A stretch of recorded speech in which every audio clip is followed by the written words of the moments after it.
Hello students, आज का lecture matrices का लास्ट लेक्चर होगा, लेक्चर नंबर 5, जिसमें हम डिस्कस करेंगे कि इन्वर्स ऑफ ए मैट्रिक्स क्या होता है।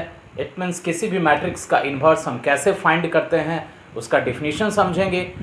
और एलिमेंट्री ट्रांसफॉर्मेशन, इट मीन्स एक टर्म है एलिमेंट्री ट्रांसफॉर्मेशन, जब एक्सप्लेन करेंगे तो पता चलेगा। और उसी एलिमेंट्री ट्रांसफॉर्मेशन के हेल्प से हम लोग मैट्रिक्स का इन्वर्स फाइंड करना सीखेंगे। तो सारे टर्म एक दूसरे से रिलेटेड है। और एक और बात बता दें, यहाँ पे हम जो मैट्रिक्स का इन्वर्स फाइंड करने वाले हैं, यहाँ पे मैट्रिक्स का यूज करके इन्वर्स फाइंड करेंगे। एक और मेथड है, जब हम डिटर्मिनेंट चैप्टर पढ़ेंगे वहां पे भी मैट्रिक्स का इन्वर्स फाइंड करना सीखेंगे, लेकिन वो मेथड अलग होगा। तो यहाँ पे मैट्रिक्स का यूज करके होगा तो मैट्रिक्स वाला ही देखेंगे, डिटर्मिनेंट वाला नहीं, क्योंकि कई लोग डिटर्मिनेंट पढ़ चुके होंगे तो उसको लगेगा कि ये वाला प्रोसेस थोड़ा डिफिकल्ट है। तो इसीलिए बता दें, यहाँ वाला प्रोसेस थोड़ा डिफिकल्ट है, लेकिन बहुत सारे और जो एंट्रेंस एग्जाम में क्वेश्चंस होते हैं, आगे बहुत सारे फॉर्म्स हैं, 12th बोर्ड को छोड़ दो, एंट्रेंस एग्जाम के लिए और भी मैट्रिसेस में टर्म पढ़ने होते हैं, echelon form of a matrix, rank of a matrix, ये सब। तो उन सब में एलिमेंट्री ट्रांसफॉर्मेशन का बहुत इंपॉर्टेंस है, इसलिए ये समझना जरूरी है। तो स्टार्ट करते हैं। इनवर्स ऑफ ए मैट्रिक्स वो क्या होता है, किसी भी मैट्रिक्स का इनवर्स का मीनिंग क्या है। तो सबसे पहले, कोई भी एक स्क्वायर मैट्रिक्स है तो क्या सारा स्क्वायर मैट्रिक्स इन्वर्टिबल होगा? तो डेफिनेट है नहीं। तो क्यों नहीं होगा? तो इसके लिए यह जानना जरूरी है कि वो कंडीशन क्या है जिस कंडीशन के अंडर में कोई भी मैट्रिक्स इन्वर्टिबल होगा। इट मींस उसका इन्वर्स हम फाइंड कर सकते हैं। तो वो कंडीशन लिखते हैं सबसे पहले। A square matrix of order m, a square matrix of order m is invertible if there exists, explain करेंगे, if there exists another matrix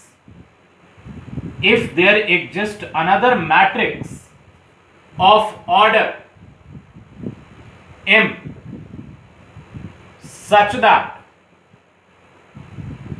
another matrix B लिख लेते हैं, B of order M such that a square matrix A भी नाम रख ले, a square matrix A of order M is invertible if there exist another matrix B of same order such that AB is equal to BA is equal to identity matrix of same order M and B is called inverse of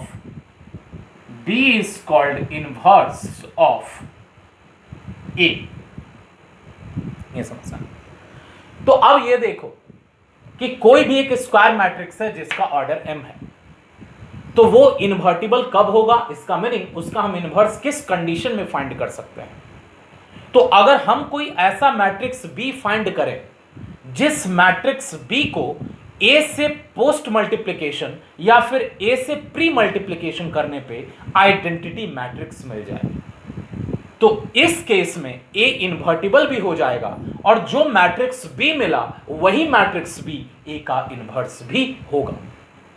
तो main किसी भी matrix का अगर inverse find करना है तो इसका मतलब उसी ऑर्डर का एक ऐसा मैट्रिक्स फाइंड करना है जिसको हम गिवन मैट्रिक्स से मल्टीप्लाई करें। मल्टीप्लाई दो सेंस में कर सकते हैं, या तो प्री मल्टीप्लाई कर सकते हैं या तो पोस्ट मल्टीप्लाई कर सकते हैं। तो हम प्री करें या पोस्ट करें, दोनों का रिजल्ट आइडेंटिटी मैट्रिक्स होना चाहिए। तो ऐसे केस में जो सेकंड मैट्रिक्स बी मिलेगा वो फर्स्ट का इन्वर्स होगा, और दूसरे सेंस में अगर बी ए का इन्वर्स है तो ए भी बी का इन्वर्स होगा, क्योंकि डेफिनेटली अगर पहले बी आए, अगर पहले बी मैट्रिक्स गिवन है तो अनदर मैट्रिक्स ए एग्जिस्ट करेगा जिसका बी से प्री और पोस्ट मल्टीप्लिकेशन आई हो गया।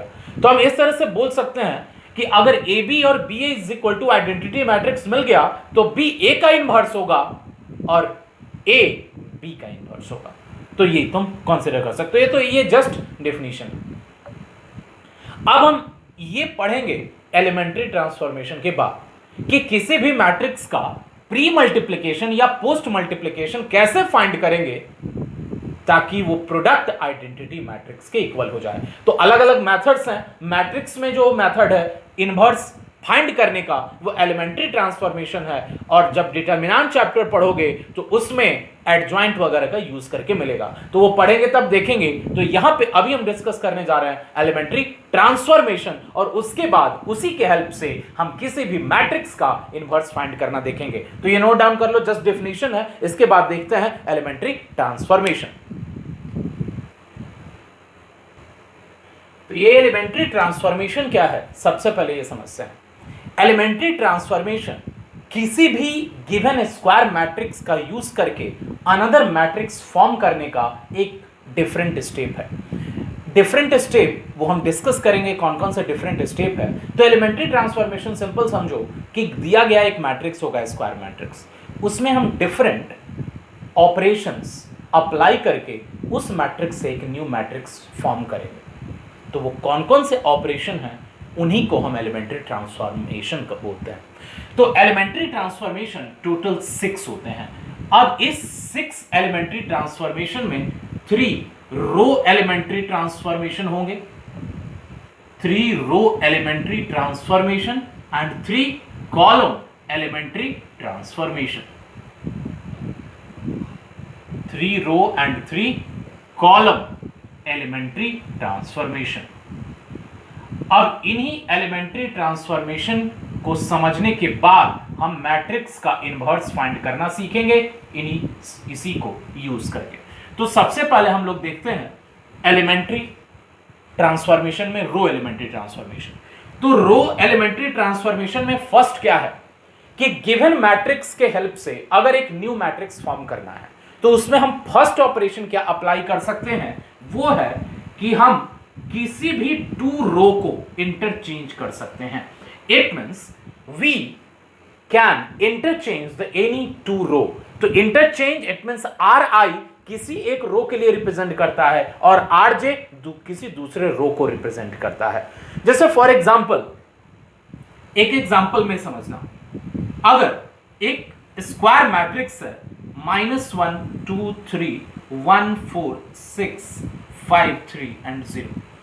अब इसमें हम ये एलिमेंट्री ट्रांसफॉर्मेशन यूज करके एक न्यू मैट्रिक्स फॉर्म करना चाहते हैं। तो क्या करेंगे, हम यहां क्या लिखे हैं, general interchange of any 2 row is denoted by R I interchange with R j. ये इंटरचेंज का साइन है, मतलब दोनों तरह से आर आई आर जे बन जाएगा और आर जे आर आई बन जाएगा। आई और जे क्या है वो समझना। अगर यहां पे बात करें, ये है फर्स्ट रो R1, ये है सेकंड रो R2, ये है थर्ड रो R3। तो रो ट्रांसफॉर्मेशन में केवल रो की बात करेंगे। तो ऐसे केस में हम चाहें तो R1 और R2 को इंटरचेंज कर सकते हैं, R2 R3 को इंटरचेंज कर सकते हैं और R1 R3 को इंटरचेंज कर सकते हैं। तो उन दोनों में एक पॉसिबिलिटी लेते हैं, इन तीनों में से अगर हम लिखें R1 इंटरचेंज विथ R3, तो इसी का एक एग्जांपल समझ लो। और भी पॉसिबिलिटी है R1 interchange with R2, R2 interchange with R3। तो अगर हम R1 interchange with R3 apply किए हैं, इसका मतलब ये अप्लाई करने के बाद ये जो मैट्रिक्स है वो चेंज होकर के क्या हो जाएगा, तो वो क्या होगा ये लिखने के लिए सिंपल R1 और R3 ये फर्स्ट रो और थर्ड रो को इंटरचेंज कर देना है। इट मींस फर्स्ट रो के बदले थर्ड रो लिख देना है और थर्ड रो के बदले फर्स्ट रो लिख देना है। तो अगर हम लिखें ट्रांसफॉर्मेशन के बाद तो क्या आएगा, न्यू मैट्रिक्स 5 3 0। फिर उसके बाद सेकंड रो को कुछ नहीं करना तो 1 4 6 एज इट इज रह जाएगा और फिर ये -1 2 एंड 3। तो ये दिख रहा होगा कि फर्स्ट ट्रांसफॉर्मेशन का टेक्निक क्या है कि हम किसी भी 2 रो को इंटरचेंज करके हम एक न्यू मैट्रिक्स कंस्ट्रक्ट कर सकते हैं, जो यही है फर्स्ट ट्रांसफॉर्मेशन रो ट्रांसफॉर्मेशन में। तो ये अब क्लियर हो जाएगा कि हम 2 रो को इंटरचेंज कर सकते हैं और आई और जे जनरल है। तो एग्जांपल के लिए यहां पे R1 इंटरचेंज विथ R3 लिया गया है। तो सेकंड देखते हैं ट्रांसफॉर्मेशन ना, ये एग्जांपल नोट डाउन करना चाहो कर सकते हो। अब हम सेकंड लिख रहे हैं। सेकंड में क्या है, हम किसी भी एक रो में एक स्केलर क्वांटिटी से मल्टीप्लाई करके अनदर मैट्रिक्स फॉर्म कर सकते हैं। उसको क्या लिखेंगे, are i changed to K R आई। मतलब के है यहां पे क्या है, एक स्केलर क्वांटिटी है। हम किसी भी एक रो में आर आई है, मतलब अगर 3x3 ऑर्डर का मैट्रिक्स है तो आर आई में R1 R2 R3 हो सकता है। तो हम किसी भी एक रो में स्केलर से मल्टीप्लाई करके हम उस मैट्रिक्स को न्यू मैट्रिक्स में बदल सकते हैं। अगर इसका भी एग्जांपल देखो तो सिंपल, अगर हम लिखें -1 2 3 0 4 9 5 4 6, अब इस मैट्रिक्स में हम इस प्रॉपर्टी को यूज करना चाहें, जैसे हम लिखें R2 चेंज्ड टू 2R2, तो R2 चेंज्ड टू 2R2 इसका एक एग्जांपल हुआ। तो ये ऑपरेशन अप्लाई करने के बाद, ट्रांसफॉर्मेशन अप्लाई करने के बाद इस मैट्रिक्स को चेंज करके क्या लिखेंगे, तो इस मैट्रिक्स को चेंज करके जस्ट हम लिखेंगे कि न्यू मैट्रिक्स क्या होगा, जो सेकंड रो है उसके सारे एलिमेंट 2 से मल्टीप्लाई हो जाएंगे और बाकी फर्स्ट और third row as it is -1 0 5 2 से मल्टीप्लाई करने के बाद 4 8 8 3 9 6 ये लिख सकते हैं। तो इस तरह से हम सेकंड ट्रांसफॉर्मेशन यूज कर सकते हैं। क्या है वो? We can multiply each element of a row by scalar quantity, ये सेकंड हुआ। अब थर्ड रैंडम एग्जांपल है, ये लिखने की जरूरत नहीं है, तुम समझ सकते हो, जस्ट एग्जांपल एक बार देख लो, तुमको क्लियर हो जाएगा कैसे अप्लाई करना है। और क्वेश्चन तो खैर हम देखेंगे इसका यूज करके, तो वहां से कोई प्रॉब्लम नहीं होगा। तो अभी बस हम ट्रांसफॉर्मेशन लिख रहे हैं। थर्ड ट्रांसफॉर्मेशन क्या है कि हम किसी भी एक रो के स्केलर मल्टीपल को, किसी भी एक रो के स्केलर मल्टीपल को किसी दूसरे रो में ले जाकर के ऐड कर सकते हैं, सबट्रैक्ट कर सकते हैं। वो क्या है? R i changed to R I plus के आर जे। तो ये सोचो, इट मींस आर जे जो है इट मींस किसी अनदर रो को रिप्रेजेंट करता है और आर आई किसी अनदर रो को रिप्रेजेंट करता है। तो हम यहां से आरजे रो के सारे एलिमेंट को के स्केलर से मल्टीप्लाई करके हम आर आई रो में ऐड कर सकते हैं। इसका एक एग्जांपल देखना, जस्ट -1 2 3 0 4 5 3 6 एंड 9 ये लिखा। अब यहां से हम जो ऑपरेशन अप्लाई कर रहे हैं वो क्या है?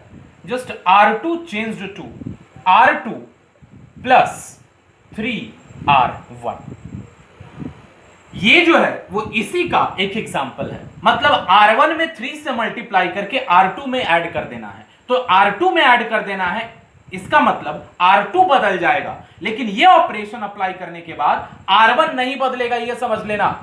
क्योंकि यहां पे अगर 3R1 लिखा है तो ऐसा नहीं कि इसमें 3 से मल्टीप्लाई कर देंगे। इसका मीनिंग समझो, ये क्या रिप्रेजेंट कर रहा है कि R2 changed to, this is changed to, तो R2 changed to old value of the R2 plus 3 into R1।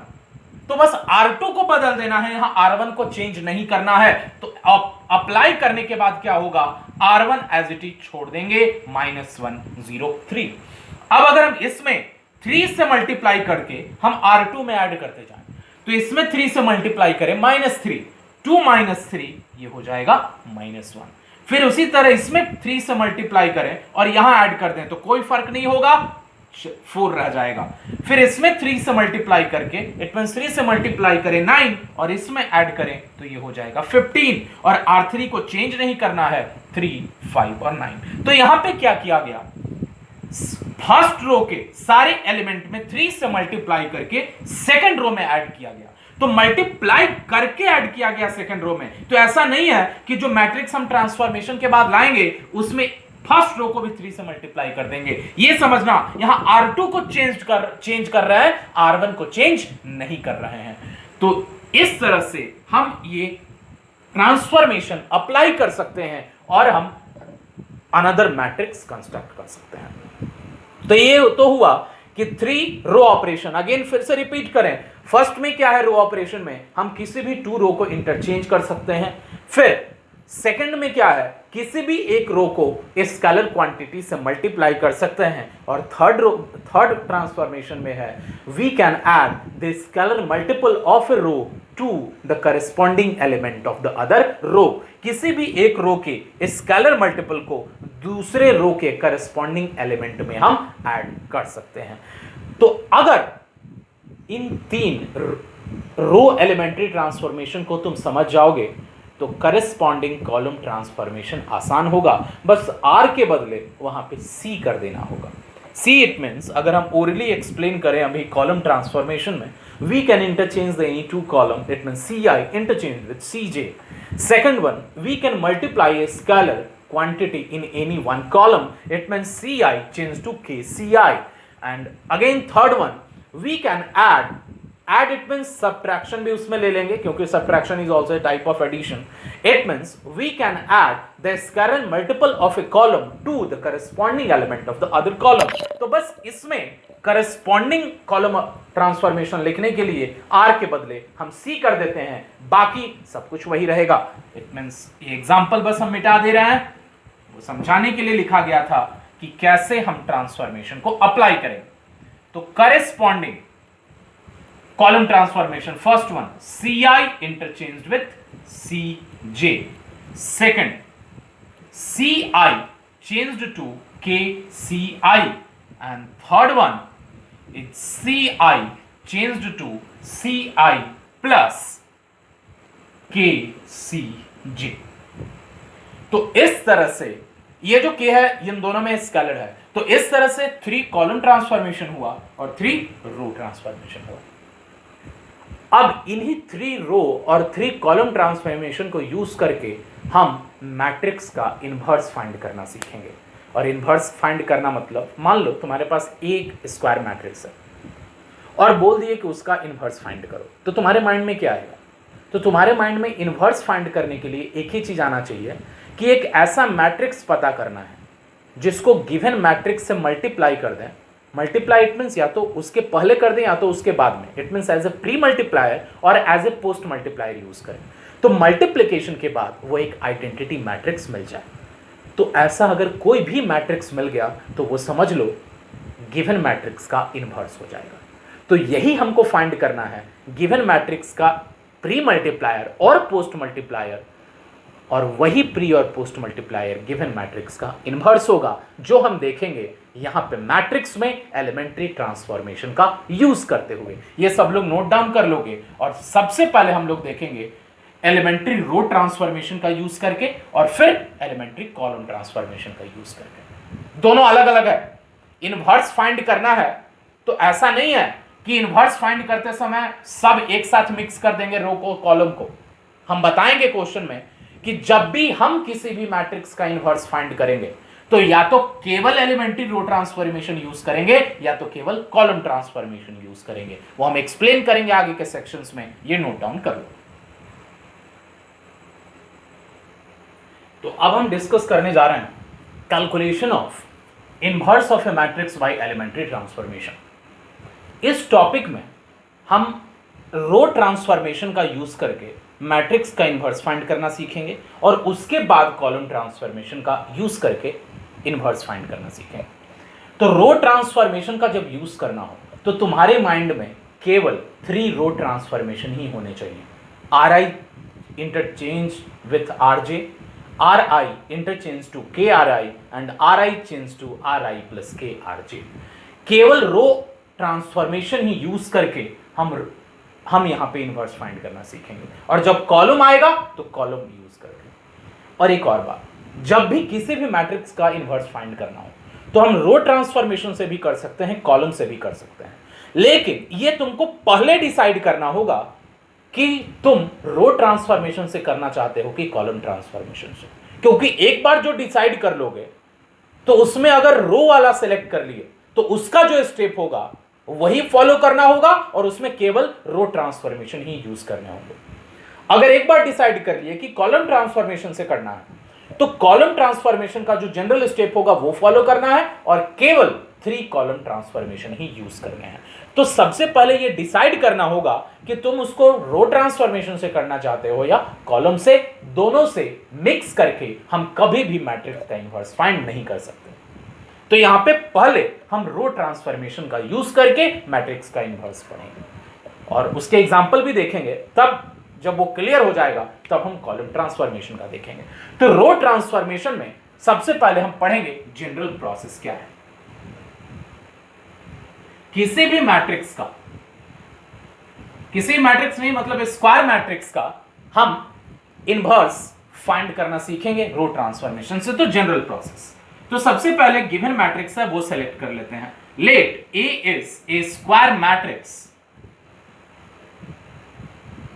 Late A is a square matrix of order m, m order का एक स्क्वायर मैट्रिक्स है ए। तो row transformation का use करके हम कैसे general process follow करेंगे? तो सबसे पहले क्या करना है, first step, we can write, simple लिख देते हैं, write A is equal to I A. क्योंकि सोचो अगर ए कोई स्क्वायर मैट्रिक्स है एम ऑर्डर का, तो हम जो आइडेंटिटी मैट्रिक्स यहां लिख रहे हैं वो एम ऑर्डर का ही होगा।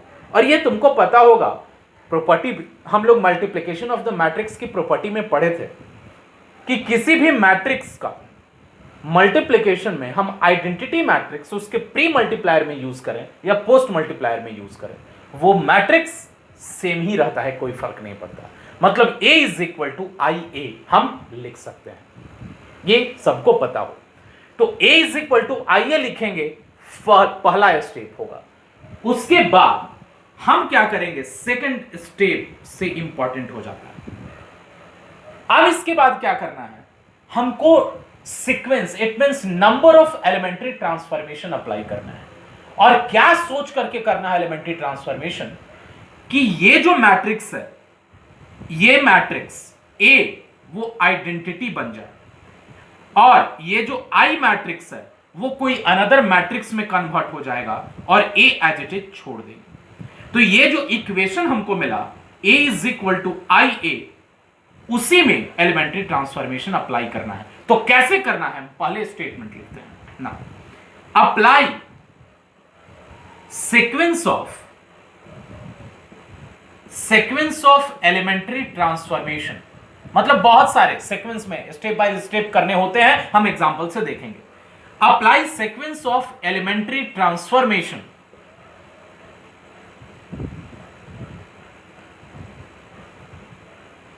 टिल इक्वेशन बिकम्स, मतलब ये जो इक्वेशन है, equation becomes I is equal to B ए।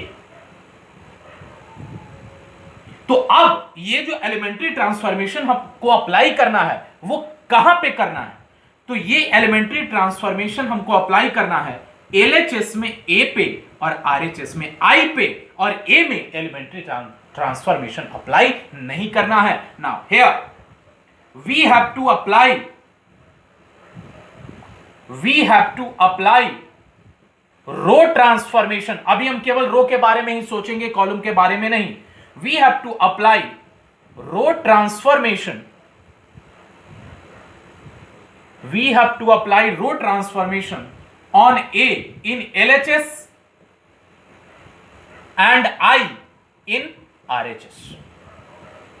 मतलब I जो RHS में है उसमें अप्लाई करना है, और A जो LHS में है इसमें अप्लाई करना है। और वो तब तक करना है जब तक कि LHS में जो A मैट्रिक्स है वो I नहीं बन जाता, और जब A I में बन जाएगा तो उसके बाद I में जब हम number of elementary transformation apply करेंगे तो डेफिनेट है वो कन्वर्ट होकर के एक नया मैट्रिक्स B बन जाएगा। और ये वाला मैट्रिक्स को तो कुछ करना नहीं है, एज इट इज बस लिखते चले जाना है।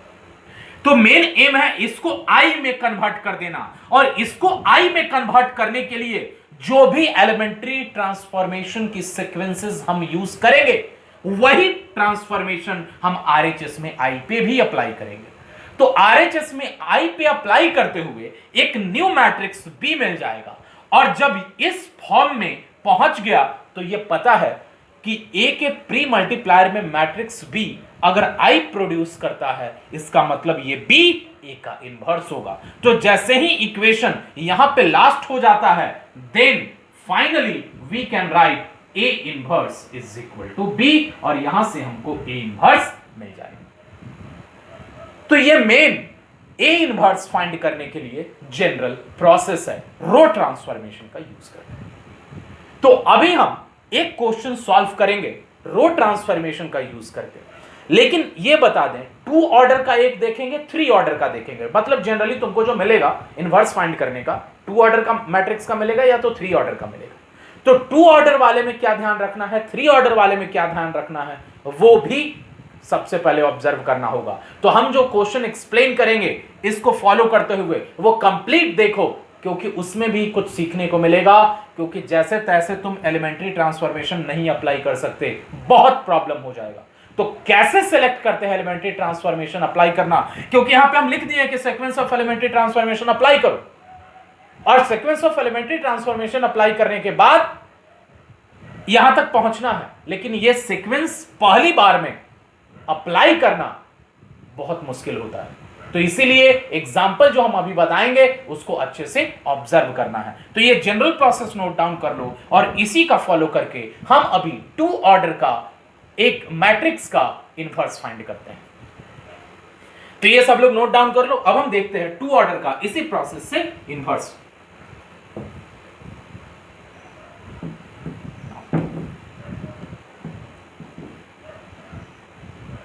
एक मैट्रिक्स लिख रहा है, क्वेश्चन है A is equal to a matrix that is 7 4 1 minus 3.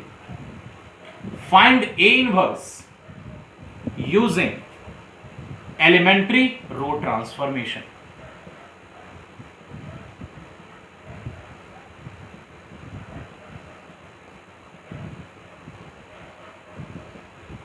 अब समझते हैं।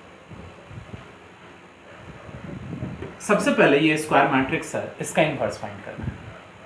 तो इनवर्स फाइंड करते हुए सबसे पहला स्टेप क्या है, we can write this as A is equal to I A. तो A is equal to I A लिख देना है, तो लिखते हैं 7 4 1 माइनस 3 आई। तो I is identity matrix of the same order of A। तो A का ऑर्डर 2 है, तो यहां पे जो ऑर्डर होगा I का भी 2 होगा, तो ये लिख सकते हैं। और यहां पे जो राइट साइड में A मैट्रिक्स है उसको हम एक्सपेंडेड फॉर्म में नहीं लिख रहे हैं, हम A ही नाम रख रहे हैं, क्योंकि जो हम एलिमेंट्री ट्रांसफॉर्मेशन अप्लाई करते हैं हम इस पे तो करते ही नहीं है, तो वो एज इट इज हमको बार बार लिखना पड़ेगा। तो इससे अच्छा हम केवल उसको A ही रहने देते हैं, ताकि जो टर्म है वो लिखने में बड़ा ना हो।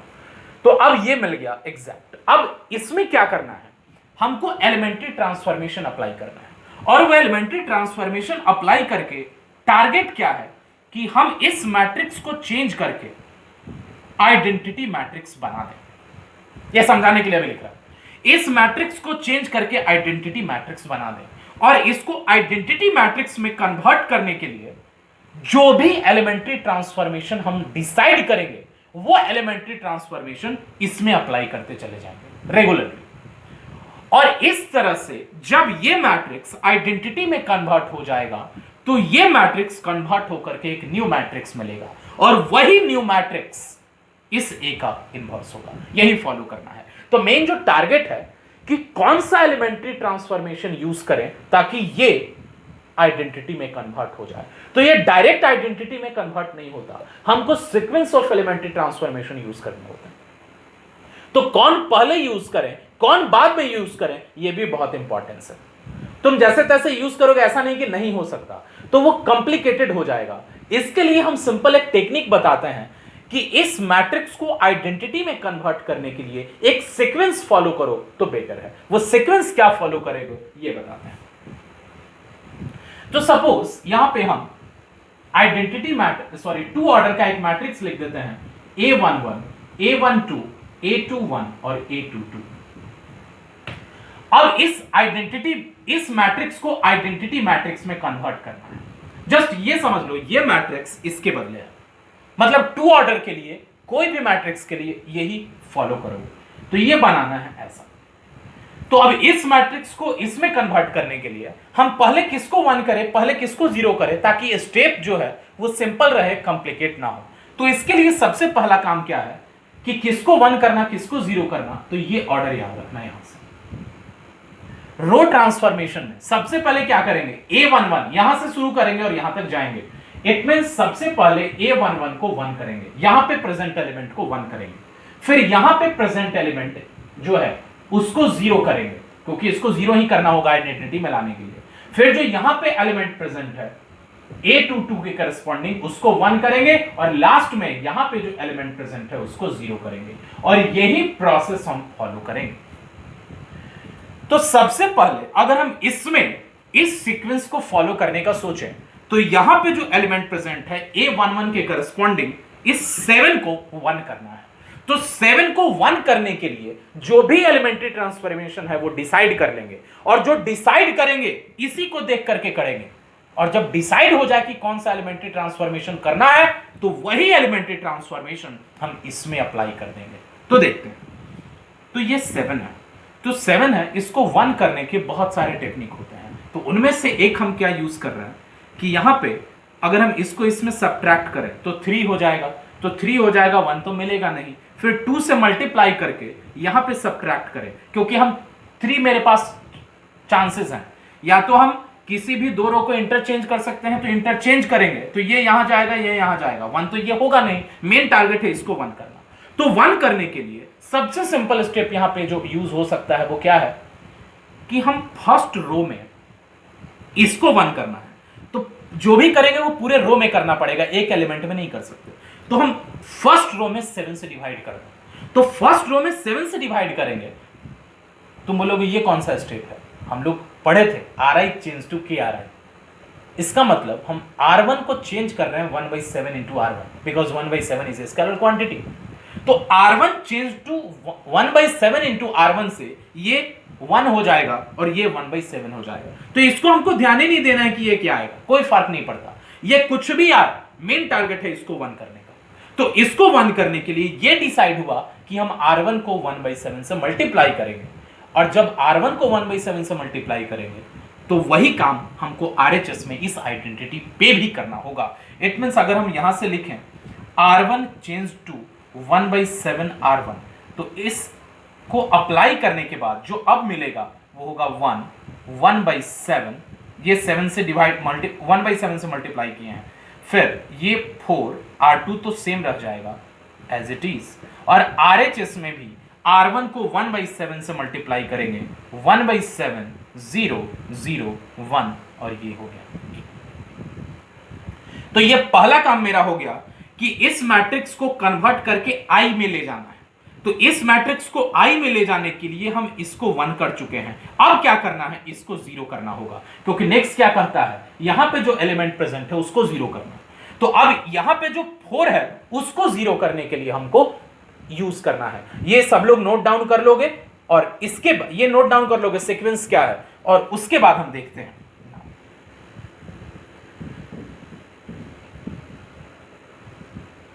अब मेन इसको 0 करना है, तो इसको 0 करने के लिए क्या करें, अगर हम फर्स्ट रो में 4 से मल्टीप्लाई करके इसमें सब्ट्रैक्ट कर लें, क्योंकि हम पढ़े हैं किसी भी एक रो का स्केलर मल्टीपल दूसरे में ऐड और सब्ट्रैक्ट कर सकते हैं एक एलिमेंट्री ट्रांसफॉर्मेशन।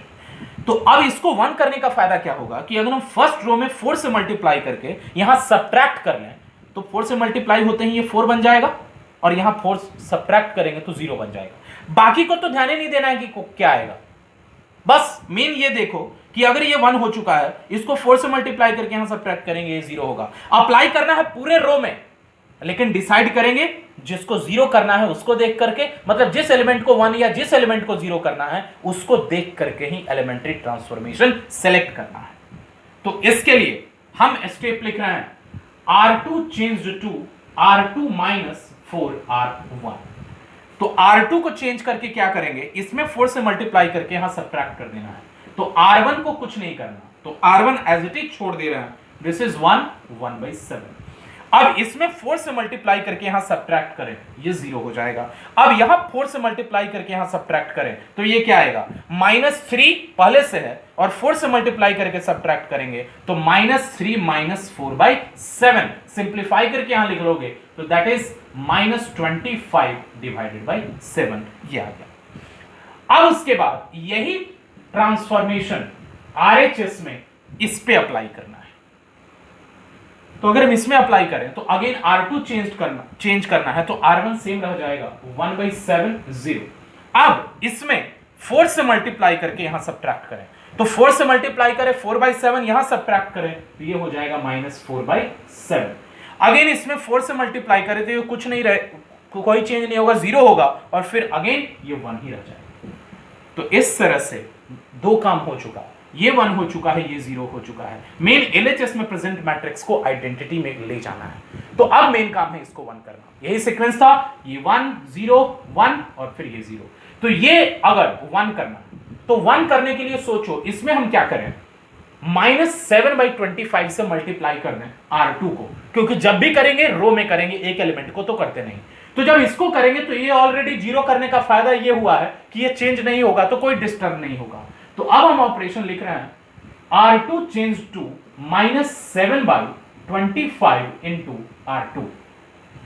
तो -7/25 करने पे ये 1 हो जाएगा। तो अब हम अप्लाई करें एलएचएस में, तो R2 को चेंज करना है, R1 एज इट इज रह जाएगा 0 और ये 1 हो चुका। अब यही ट्रांसफॉर्मेशन RHS में करना है, तो R2 को चेंज करना है, R1 एज इट इज रह जाएगा। अगर हम इसमें -7/25 से मल्टीप्लाई करें तो वो आ जाएगा 4/25। फिर उसके बाद इसमें -7/25 से मल्टीप्लाई करें तो ये हो जाएगा -7/25। तो इस तरह से 3 स्टेप हो चुके हैं। ये 1 हो गया, 0 हो गया, 1 हो गया। अब इसको 0 करना है, लास्ट स्टेप। अगर ये 0 हो गया तो एलएचएस में प्रेजेंट मैट्रिक्स आइडेंटिटी हो जाएगा। तो अब ये करने के लिए क्या करना है, हम सेकंड रो में 1/7 से मल्टीप्लाई करके यहां पे सब्ट्रैक्ट कर लो, तो ये 0 होगा। देखना हम क्या कर रहे हैं, R1 change to R1 minus 1/7 R2, मतलब R2 में 1/7 से मल्टीप्लाई करके यहां पे सब्ट्रैक्ट कर दे रहा है। तो सब्ट्रैक्ट करने से R1 चेंज होगा, R2 नहीं चेंज होगा। अब R1 क्या चेंज होगा, तो इसमें 1/7 से मल्टीप्लाई करके यहां माइनस करें, तो इसमें 1/7 से करें, कोई चेंज नहीं होगा, ये 1 रहेगा। अब यहां 1/7 से मल्टीप्लाई करें और इसमें सब्ट्रैक्ट कर लें, ये 0 हो जाएगा। अब यही ऑपरेशन फाइनली हमको अप्लाई करना है RHS में। तो R1 को चेंज करना है, तो R2 एज इट इज छोड़ दे रहे हैं, 4/25 एंड दिस इज -7/25। अब क्या करना है, इसमें 1/7 से मल्टीप्लाई कर लेना है, R2 में करना है सेम ऑपरेशन, और 1/7 से मल्टीप्लाई करके यहां सब्ट्रैक्ट कर लेना है। तो क्या आएगा देखना, 1/7 पहले से है, -4/25 इंटू 1/7। तो अब अगर ये सॉल्व करें तो ये सॉल्व करने के बाद क्या आएगा, तो 1/7 इंटू 1/7 कॉमन ले ले, तो 1 - 4/25, तो this is -21/7 into 25, it means -3/25 आ जाएगा। तो ये आएगा -3/25। बस कैलकुलेशन है, वो करना ही पड़ेगा, उसके लिए बचने का कोई टेक्निक नहीं है। अब इसमें -1/7 से मल्टीप्लाई करके यहां माइनस करना है, तो -1/7 हम इसमें मल्टीप्लाई करें तो ये हो जाएगा 1/7 मल्टीप्लाई करें तो ये हो जाएगा -1/25, इसमें ले जाकर के माइनस करें तो ये हो जाएगा 1/25। तो अब इस तरह से फाइनली ये जो मैट्रिक्स मिला वो आइडेंटिटी हो गया, और आइडेंटिटी में कन्वर्ट करने के लिए जो भी एलिमेंट्री ट्रांसफॉर्मेशन अप्लाई किया गया वही RHS में अप्लाई किया गया, और RHS वाला मैट्रिक्स सिंपल एक नया मैट्रिक्स मिल गया जिसको हम B नाम रख देंगे, और यही B A का इन्वर्स होगा। क्योंकि डेफिनेशन में पता है कि A के प्री मल्टीप्लायर में कोई matrix result, it means product का रिजल्ट आइडेंटिटी प्रोड्यूस कर दे तो वो मैट्रिक्स A का इन्वर्स हो जाएगा। तो ये जो मैट्रिक्स मिला वो A का इन्वर्स होगा। So finally this is the inverse of matrix A। लेकिन इतना मेहनत किया हुआ सही है या गलत, इसको भी चेक करने का एक टेक्निक है, और वो टेक्निक क्या है चेक करने का, कि A मैट्रिक्स और इस A इन्वर्स मैट्रिक्स को मल्टीप्लाई कर, और अगर मल्टीप्लिकेशन के बाद आइडेंटिटी मैट्रिक्स आता है तब समझ लो कि आंसर सही है। जस्ट चेक करने का, क्योंकि मल्टीप्लिकेशन पढ़ चुके हो, मल्टीप्लिकेशन ऑफ द मैट्रिक्स में इन दोनों को मल्टीप्लाई करके चेक करो। मल्टीप्लिकेशन अगर आइडेंटिटी मैट्रिक्स के इक्वल आता है, इसका मतलब ये मैट्रिक्स का इन्वर्स होगा। ये यहां से आप समझ जाओ। यहां से एक और इंपॉर्टेंट, सपोज ये लिख देने के बाद अगर हम इस A को आइडेंटिटी मैट्रिक्स कन्वर्ट करना चाहते हैं और A को आइडेंटिटी मैट्रिक्स में कन्वर्ट करने के लिए हम sequence of elementary transformation apply करते जा रहे हैं। जैसे सीक्वेंस में फर्स्ट ये था, सेकंड ये था, थर्ड ये था, फोर्थ ये था। तो sequence of elementary transformation apply करते हुए अगर कभी भी LHS में प्रेजेंट मैट्रिक्स का पूरा रो, LHS में प्रेजेंट मैट्रिक्स का कोई भी एक पूरा रो अगर जीरो हो जाता है, जो होगा नहीं जनरली, लेकिन अगर हो जाता है तो जो भी मैट्रिक्स का तुमसे इनवर्स फाइंड करने को कहा गया है उसका इनवर्स एग्जिस्ट नहीं करेगा। क्योंकि हम शुरुआत में ही बोले हैं कि ये मैट्रिक्स इनवर्टिबल तब होता है जब उसके प्री या पोस्ट मल्टीप्लायर में कोई मैट्रिक्स ढूंढे जिसका प्रोडक्ट आइडेंटिटी मैट्रिक्स हो जाए।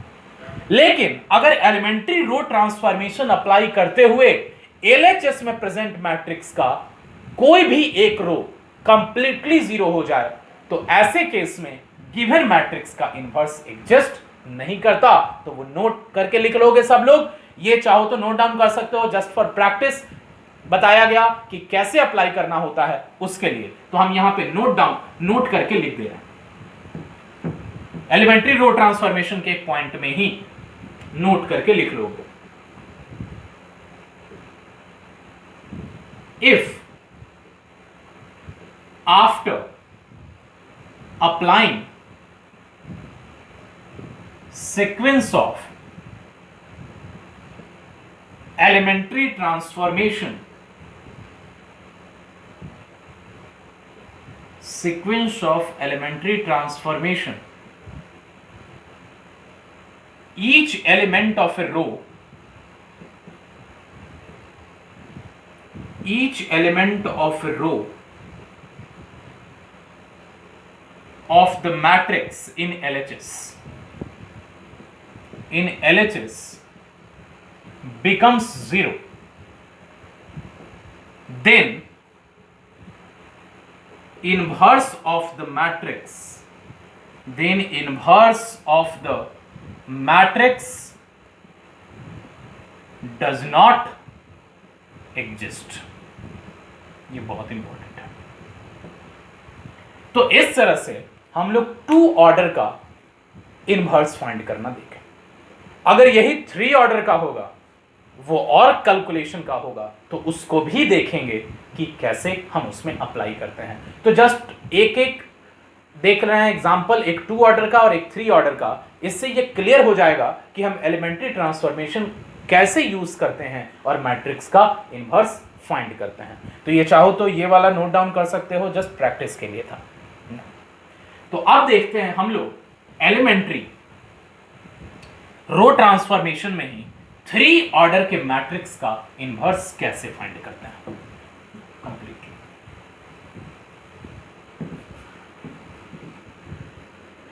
उसमें और भी स्टेप्स होते हैं, बहुत सारे स्टेप्स हो जाते हैं उसमें। जो सीक्वेंस ऑफ एलिमेंट्री ट्रांसफॉर्मेशन है वो बहुत सारे हो जाते हैं। तो देखते हैं question. A matrix is equal to just 2 minus 1 3 1 2 4 3 1 1 and we have to find A inverse using elementary row transformation, using elementary row transformation। तो अगेन सबसे पहला स्टेप क्या है? We can write A is equal to I A, वो लिख लेंगे।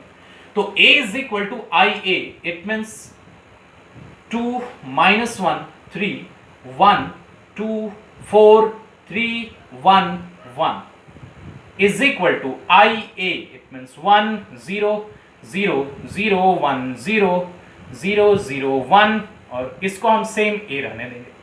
अब क्या करना है, इस मैट्रिक्स को, यहां पे जो मैट्रिक्स है इसको आइडेंटिटी कन्वर्ट करना है। तो आइडेंटिटी में कन्वर्ट करने के लिए पहले सीक्वेंस कौन सा फॉलो करेंगे, जैसे 2 ऑर्डर के लिए देखे थे, हम देखते हैं यहां पे।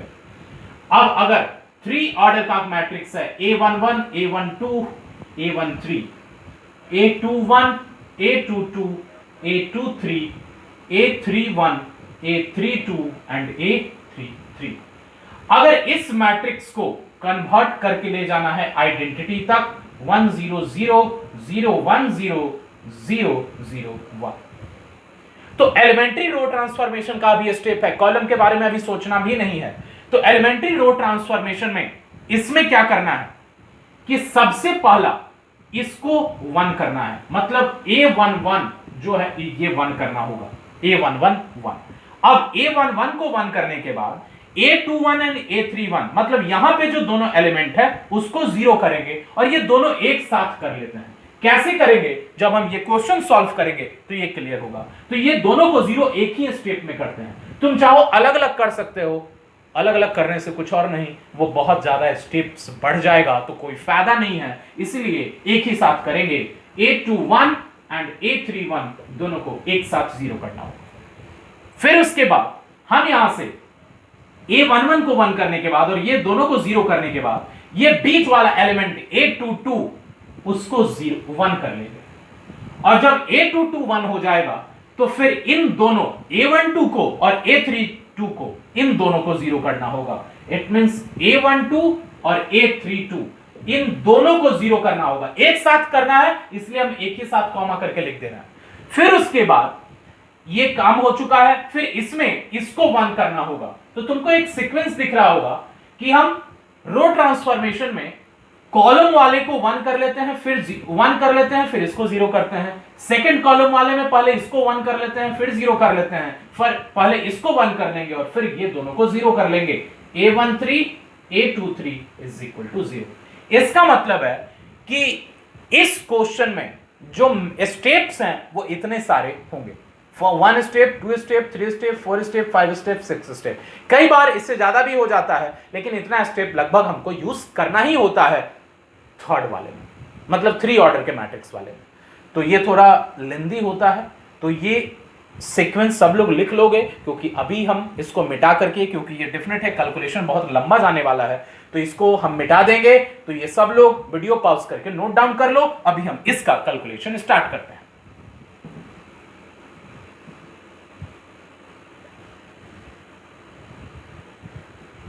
तो सबसे पहला काम क्या था कि इसको 1 करना है। ये जो 2 दिख रहा है, इस 2 को 1 करना है।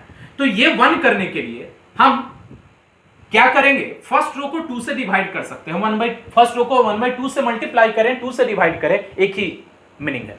लेकिन हम ये कोशिश करेंगे कि जब ये लंबा जाने वाला है तो फ्रैक्शन से बचें, क्योंकि फ्रैक्शन से अगर बचेंगे तो कैलकुलेशन सिंपल रहेगा और मिस्टेक होने के चांसेस भी कम होंगे। तो इसके लिए क्या करना है कि हम इंटरचेंज वाला भी यूज कर सकते हैं। तो फर्स्ट रो को सेकंड रो से इंटरचेंज कर दें। तो अगर ये 1 to 4 जो सेकंड रो में दिख रहा है, अगर ये फर्स्ट में चला जाए तो यहां पे 1 हो जाएगा, तो मेरा काम हो जाएगा इस एलिमेंट को 1 करने का, यहां पे प्रेजेंट एलिमेंट को 1 करने का। तो वही करेंगे। सबसे पहले फर्स्ट क्या है? R1 changed to R2।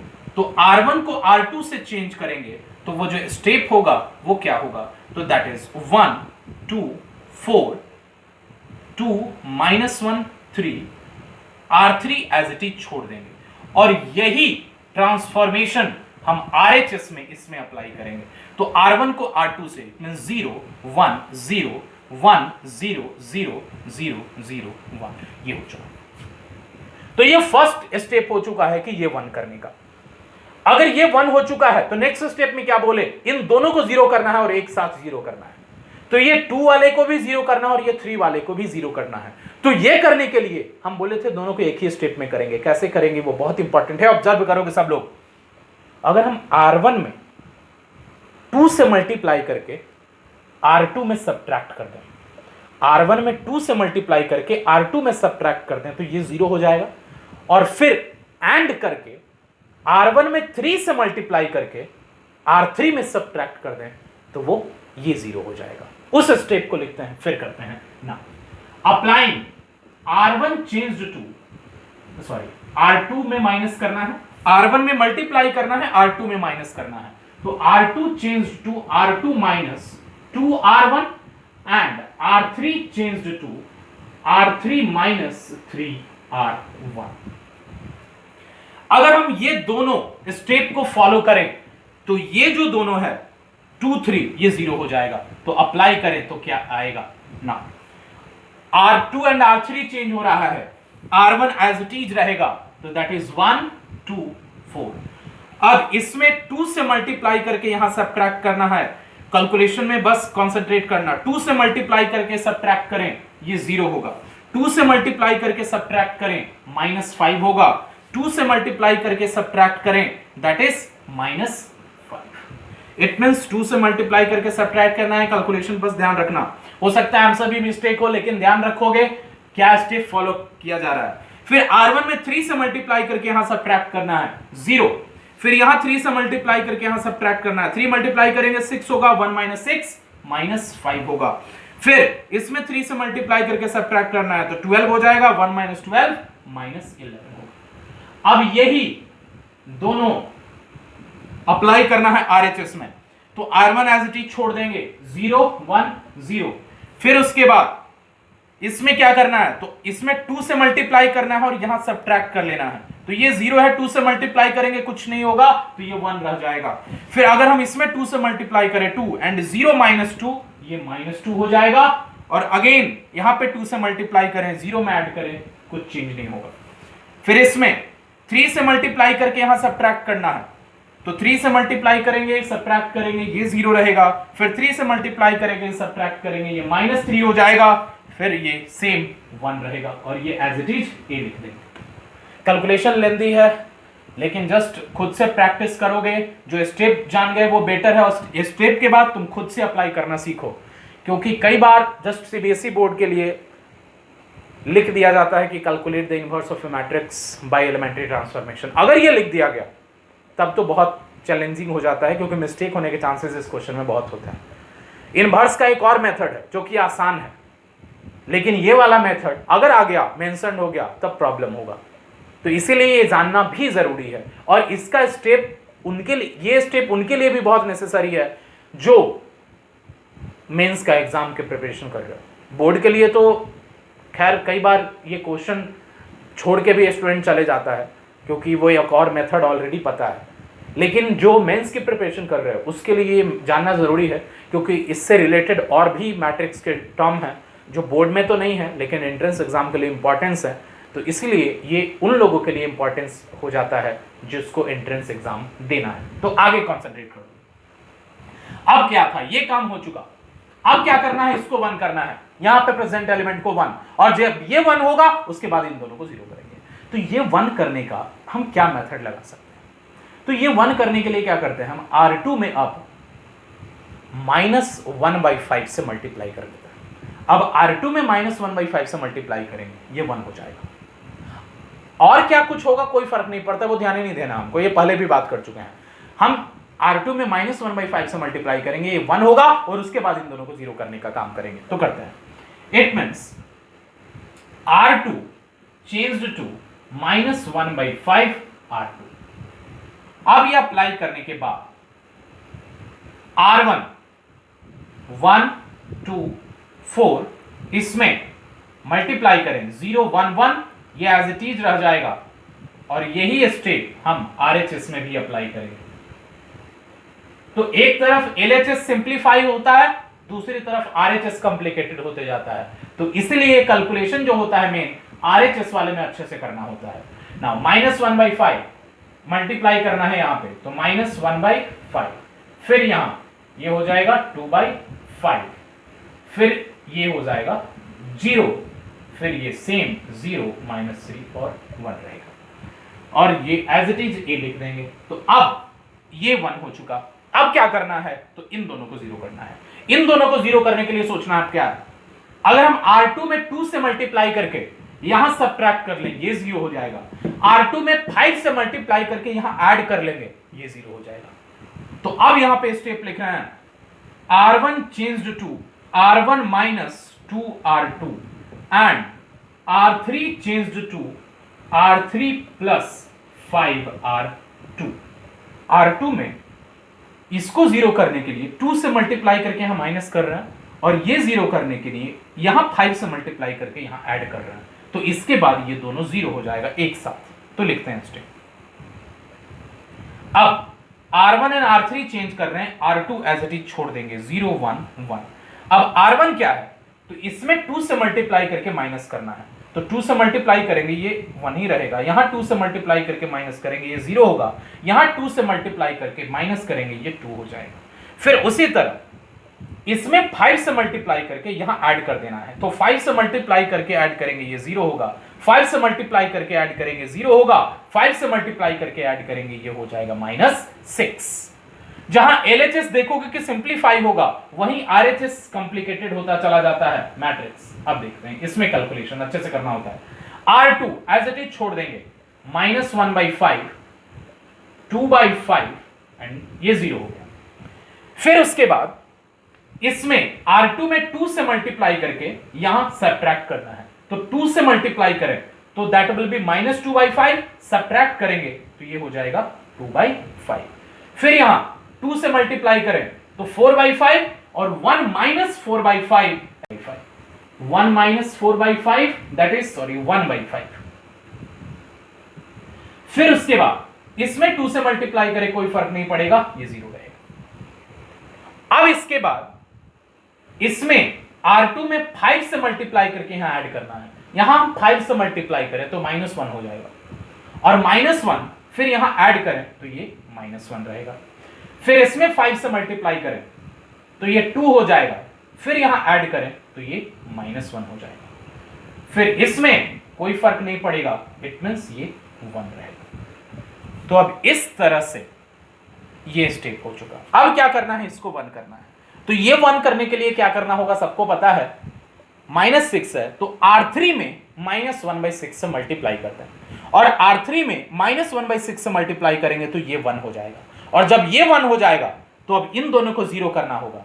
तो उसके लिए भी सुन लो, अगर ये 1 है, हो चुका है, तो उसके बाद हम R3 को डायरेक्ट R2 में सब्ट्रैक्ट कर दें तो ये 0 हो जाएगा, और फिर R3 में 2 से मल्टीप्लाई करके यहां सब्ट्रैक्ट कर दें, ये 0 हो जाएगा।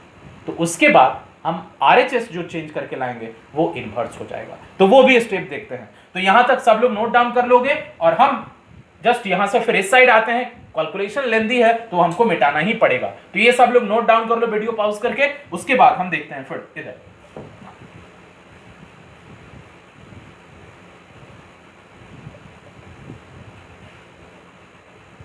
अब इसके बाद इसमें इसको 1 करने के लिए हम स्टेप लिखेंगे, now R3 changed to -1/6 R3, तो अब ये क्या आ जाएगा, तो that is 102, R1 as it is रहेगा, R2 एज इट इज रहेगा, और ये 001 हो जाएगा। दैट इज इक्वल टू, इसमें भी R3 को चेंज करेंगे 2/5, 1/5, 0, -1/5, 2/5, 0, और इसमें मल्टीप्लाई करना है -1/6, तो दैट विल बी 1/6, 1/6 एंड -1/6। तो इस तरह से ये मिल गया। अब जो फाइनल स्टेप है इसके बाद का है कि अब इन दोनों को 0 करना है, समझना। अब ये तो 1 आ गया, अब इन दोनों को 0 करने के लिए इसको डायरेक्ट इसमें सब्ट्रैक्ट कर लेंगे तो ये 0 होगा, फिर R3 में 2 से मल्टीप्लाई करके यहां पे सब्ट्रैक्ट कर लेंगे, ये 0 होगा। तो अब देखते हैं नेक्स्ट वन।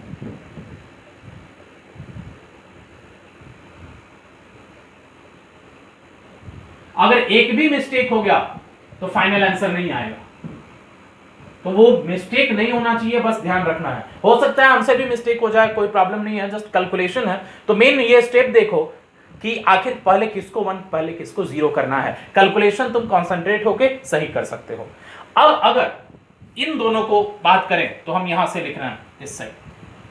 अब क्या होगा यहां से, ना स्टेप है R1 change to R1 -2R3 and R2 change to R2 -R3। अब यही LHS में अप्लाई करेंगे और यही RHS में इस पे अप्लाई करेंगे ना। तो सबसे पहले हम R1 और R2 को चेंज कर रहे हैं, R3 एज इट इज छोड़ देंगे, इट मींस 0 0 1।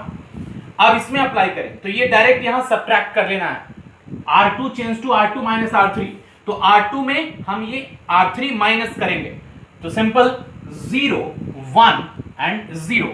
अब फिर इसमें 2 से मल्टीप्लाई करके यहां सब्ट्रैक्ट करेंगे 0 0 1। एलएचएस हो चुका और डेफिनेट है कि अब ये स्टेप आरएचएस में हम अप्लाई करेंगे तो वहां से मैट्रिक्स का इनवर्स मिल जाएगा। तो करते हैं फाइनल, बस कैलकुलेशन कॉन्सेंट्रेट होकर करना है ताकि मिस्टेक ना हो। तो अब R1 एंड R2 को चेंज करना है, R3 को सेम छोड़ देना है। तो R3 इट मींस 1/6 1/6 माइनस 1/6। अब कॉन्सेंट्रेट करेंगे R2 माइनस R3, तो R2 को पहले लिख रहे हैं, तो R2 माइनस R3, तो minus 1/5 minus 1/6 minus 1/5 minus 1/6 that will B minus 11 divided by 30। फिर इसको यहां माइनस करना है, तो 2/5 माइनस 1/6, तो that is 12 minus 5 7/30। And next one, फिर 0 माइनस ऑफ माइनस 1/6, तो दैट विल बी प्लस 1/6। तो इस तरह से हमको सेकंड रो मिल गया। अब अगर फर्स्ट रो चाहिए तो फर्स्ट रो के लिए क्या करना है, थर्ड रो में 2 से मल्टीप्लाई कर देना है। जस्ट रेफरेंस के लिए कर रहे हैं, सामने लिखने की जरूरत नहीं होती। 2 से मल्टीप्लाई करना है और यहां माइनस कर देना है R1 में, तो 2/5 माइनस 2 इंटू 1/6 इट मींस 2/6, तो that is 1/3।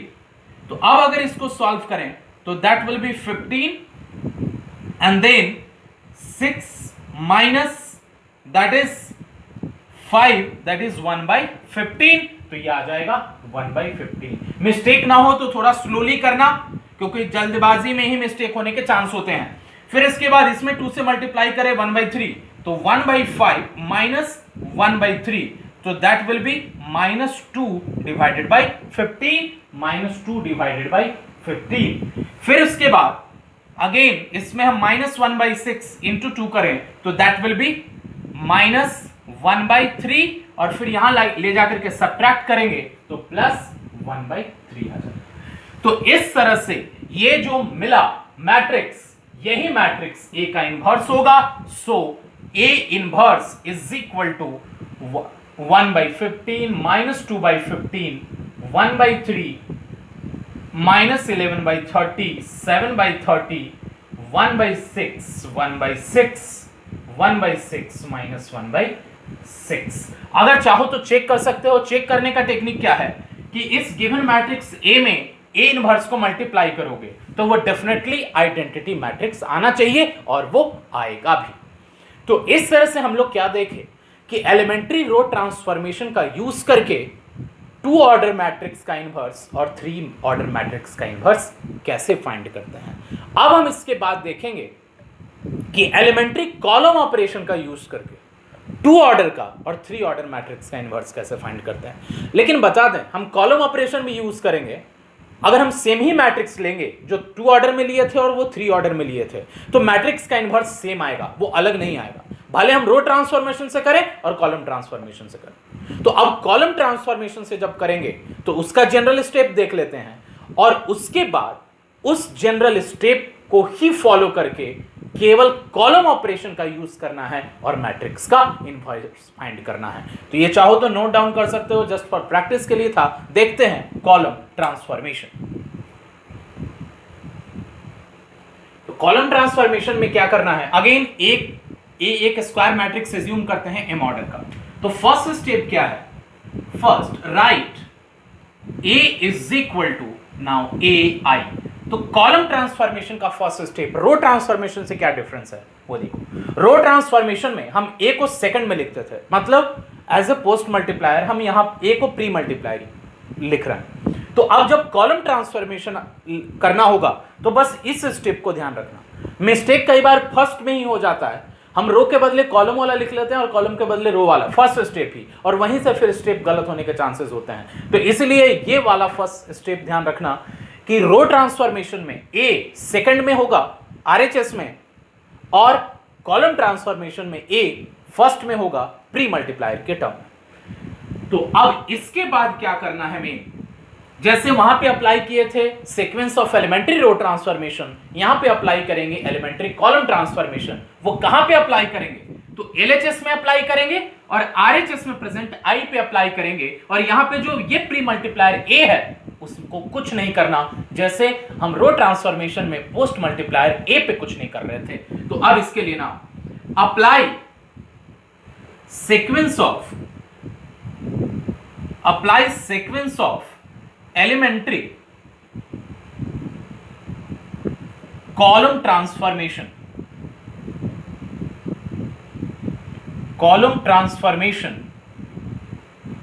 on A in LHS and I in RHS till equation becomes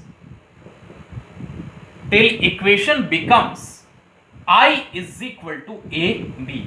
तब तक करना है जब तक कि ये A I में नहीं कन्वर्ट हो जाता। तो जब A I में कन्वर्ट होगा तो अब अगर हम कॉलम ऑपरेशन RHS में I पे अप्लाई कर रहे हैं तो वो भी कन्वर्ट होकर के एक न्यू मैट्रिक्स में आएगा, और जब ये इस इक्वेशन पे एंड हो जाएगा तो इस इक्वेशन में ये जो B मैट्रिक्स मिलेगा वही B मैट्रिक्स A का इन्वर्स होगा। तो रो ट्रांसफॉर्मेशन में B as a pre multiplier मिलता है और कॉलम ट्रांसफॉर्मेशन में B as a post multiplier मिलता है, ये डिफरेंस है। तो अब इसी स्टेप को फॉलो करना है, मतलब कॉलम ट्रांसफॉर्मेशन को यूज करना है। तो कैसे करेंगे, मतलब आइडेंटिटी इसमें भी बनाना है, लेकिन क्या सीक्वेंस फॉलो करेंगे, अगेन हम वही मैट्रिक्स का एग्जांपल ले रहे हैं जो हम रो ट्रांसफॉर्मेशन में लिए थे। तो ये जनरल स्टेप नोट डाउन कर लो, उसके बाद हम लोग देखते हैं एक एग्जांपल सेम मैट्रिक्स जो हम रो ट्रांसफॉर्मेशन में देखे थे।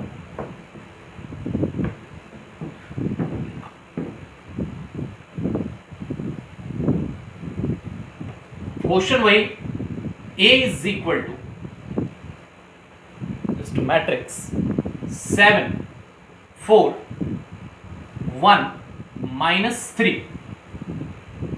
Now find A inverse using column transformation.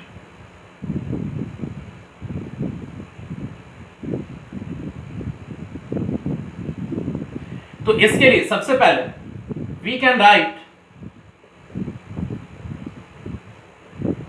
write A is equal to AI। तो अब यहां से LHS में A को कंप्लीट लिखेंगे 7 4 1 minus 3, और RHS में A को सेम A रहने देंगे क्योंकि इसमें जब अप्लाई ही नहीं करना एज इट इज रहेगा तो इसको छोड़ देंगे, और I को कंप्लीट लिखेंगे एक्सपेंडेड फॉर्मेट में इस तरह से।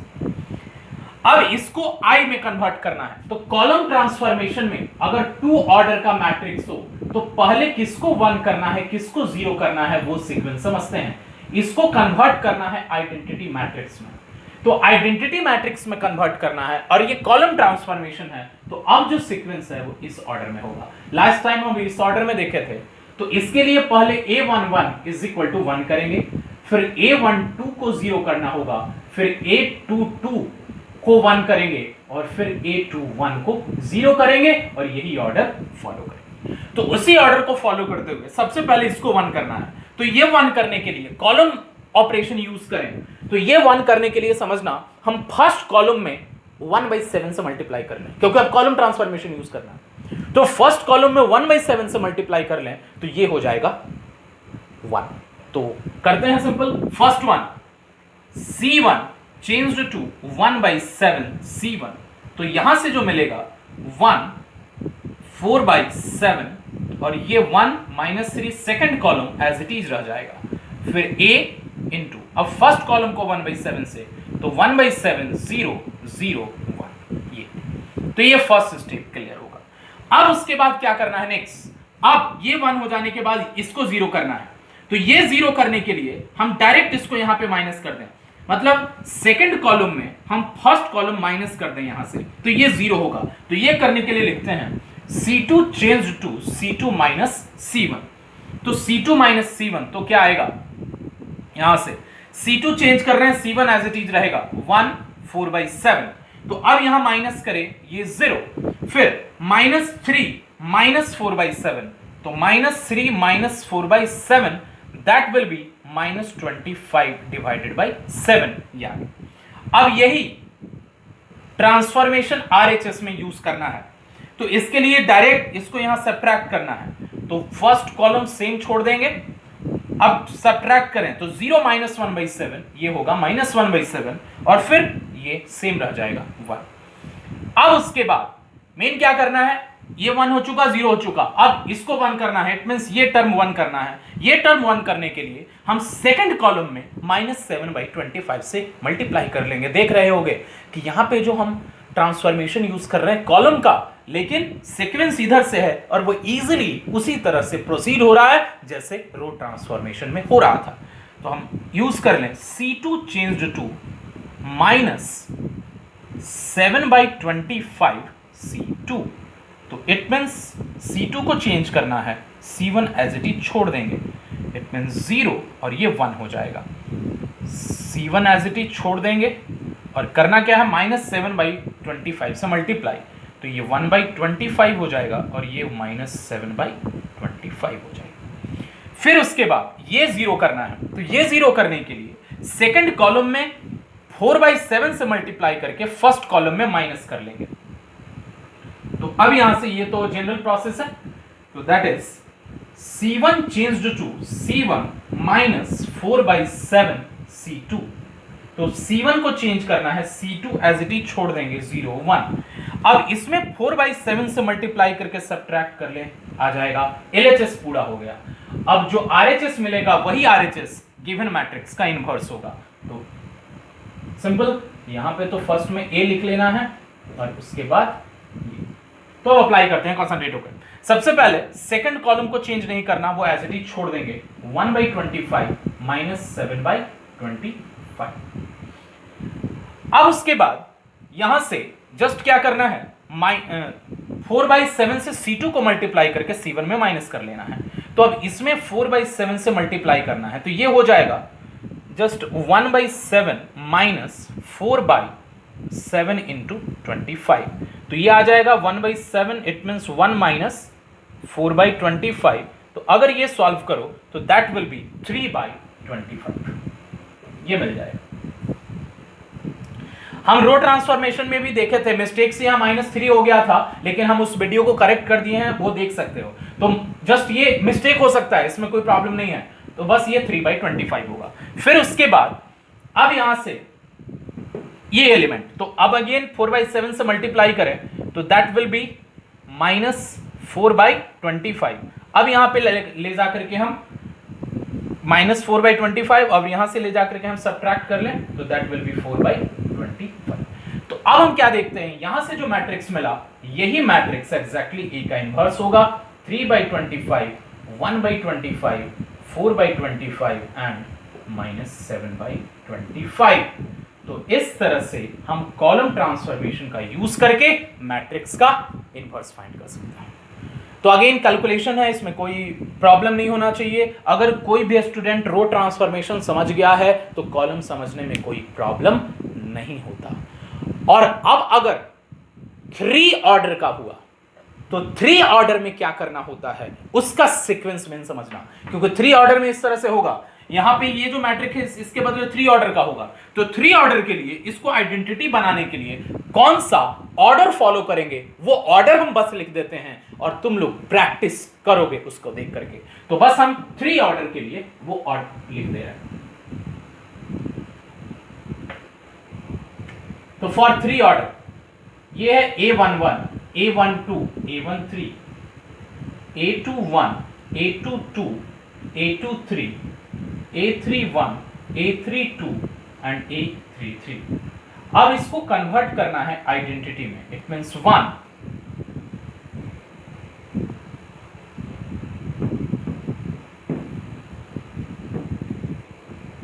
0 0 0 1 0 0 0 1। तो that is now this state. अब यहां से इसको यहां तक पहुंचाना है, तो पहले किसको 1 करेंगे 0 करने के लिए। अब यहां से स्टेट A11 पहले इसको 1 कर लेंगे और फिर इन दोनों को 0 करेंगे। लास्ट टाइम याद हो रो ट्रांसफॉर्मेशन में इसको 1 करके इन दोनों को 0 करते थे। अब पहले इसको 1 करके इन दोनों को 0 करेंगे, it means A12 and A13 इनको 0 करेंगे, फिर उसके बाद A22 को 1 करेंगे और फिर उसके बाद इन दोनों को 0 करेंगे, और फिर A33 इज इक्वल टू 1 करना होगा और फिर ये दोनों A31 एंड A32 इसको 0 करना होगा और यही ऑर्डर को फॉलो करना है। तो अब अगर रो ट्रांसफॉर्मेशन अच्छे से प्रैक्टिस कर लोगे और रो ट्रांसफॉर्मेशन के बाद कॉलम ट्रांसफॉर्मेशन एक बार अच्छे से प्रैक्टिस कर लोगे और जब क्वेश्चन दोनों से बनाना आ जाए तब समझ लो कि तुम एग्जाम में स्टेप सेलेक्ट कर सकते हो। करेक्ट होगा कि नहीं होगा ये तो डिपेंड करता है कि तुम्हारा कैलकुलेट करते समय कंसंट्रेशन कितना है और कितना परसेंटली उसको कैलकुलेट करते हो। तो इस तरह से हम मैट्रिक्स का एलिमेंट्री ट्रांसफॉर्मेशन का यूज करके इनवर्स फाइंड कर सकते हैं। तो यहां तक तुम्हारा मैट्रिक्स चैप्टर जो सीबीएसई बोर्ड के लिए है वो खत्म हो गया। लेकिन इसके बाद जो जी मेंस वगैरह एंट्रेंस एग्जाम में पूछा जाता है मैट्रिक्स का सेक्शन, वो तभी क्लियर होगा जब तुम पूरा डिटर्मिनेंट वगैरह का बेसिक कॉन्सेप्ट पढ़ लो और उसके बाद जो एक्स्ट्रा लेक्चर्स होंगे उसमें तुमको और एक्स्ट्रा पोर्शन बताया जाएगा। तो मैट्रिक्स चैप्टर अब यहीं पे खत्म होता है। अब इसमें जो भी डाउट्स वगैरह हैं वो पहले बना लो, जो डाउट्स हैं कमेंट बॉक्स में जाकर के हमको बता दो। कोई डाउट्स नहीं है तो और बेटर है क्योंकि इसमें कुछ है नहीं, क्योंकि मैट्रिक्स एक इजी चैप्टर में काउंट होता है। तो अब मिलते हैं हम लोग नेक्स्ट लेक्चर में डिटरमिनेंट चैप्टर के साथ।